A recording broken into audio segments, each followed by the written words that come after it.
தன்னோட சொந்த மனைவியவே டிவோர்ஸ் வாங்குற அளவுக்கு கொடுமைப்படுத்திருக்கிறாரு தாவேகா தலைவர் விஜய். எப்படி பெண்களோட பாதுகாப்பு தான் டாப்.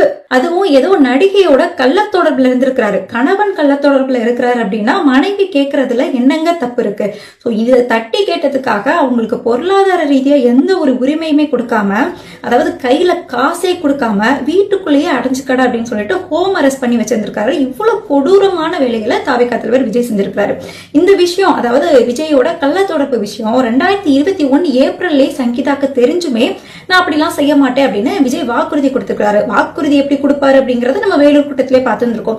சோ அதை நம்பி சங்கீதா கூட இருந்தாலுமே 2 பேரும் சேர்ந்து ஃபாரின் போறது, ஃபாரின்ல எடுத்த போட்டோஸை வந்து சோசியல் மீடியால அப்லோட் பண்றது அப்படின்னு எல்லாம் மீறி போயிட்டு இருந்திருக்கு அவங்களோட ரிலேஷன்ஷிப்.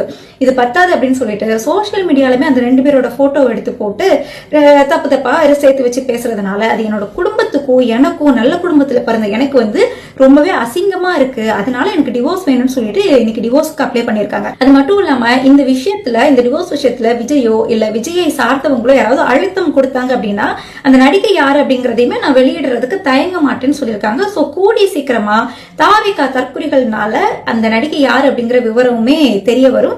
அதுக்கு முன்னாடி யாரு அப்படின்னு நம்மளே வந்து சொல்ல வேண்டாம், அவங்களே சொல்லுவாங்க சீக்கிரமா. சோ இப்ப இங்க என்ன பிரச்சனை அப்படின்னா, இது விஜயோட குடும்ப வாழ்க்கையா இருந்தாலுமே பொது வாழ்க்கை அப்படின்னு வந்ததுக்கு அப்புறமா என்ன தனியா குடும்ப வாழ்க்கை வேண்டி இருக்கு. சோ தன்னோட சொந்த மனைவிக்கே துரோகம் செஞ்சு அவங்க இந்த அளவுக்கு கொடுமைப்படுத்தக்கூடிய நீங்க நாளைக்கு உங்களுக்கு வாக்கு போடக்கூடிய மக்களுக்கு துரோகம் செஞ்சு அவங்களை கொடுமைப்படுத்த மாட்டீங்க அப்படிங்கிறது என்ன நிச்சயம் இருக்கு?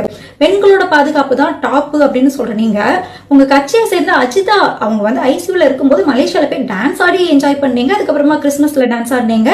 அடுத்து நிறைய கூட்டங்கள் எல்லாமே போட்டீங்க. இன்னும் உங்களுக்கு என்ன ஆச்சு? அவங்களுக்கு சரியாயிடுச்சான்னு கூட நீங்க வந்து கேட்கலாம். சோ நீங்க எப்படி பெண்களுக்கு பாதுகாப்பு கொடுப்பீங்க? உங்களுக்கு வாக்கு போடக்கூடிய மக்களை நீங்க எப்படி பாதுகாப்பா வச்சிருப்பீங்க? உங்களுக்கு நல்லாட்சி கொடுப்பீங்க? முக்கியமா அவங்களுக்கு துரோகம் பண்ணாம இருப்பீங்க அப்படிங்கிறதுக்கு என்ன நிச்சயம் இருக்கு?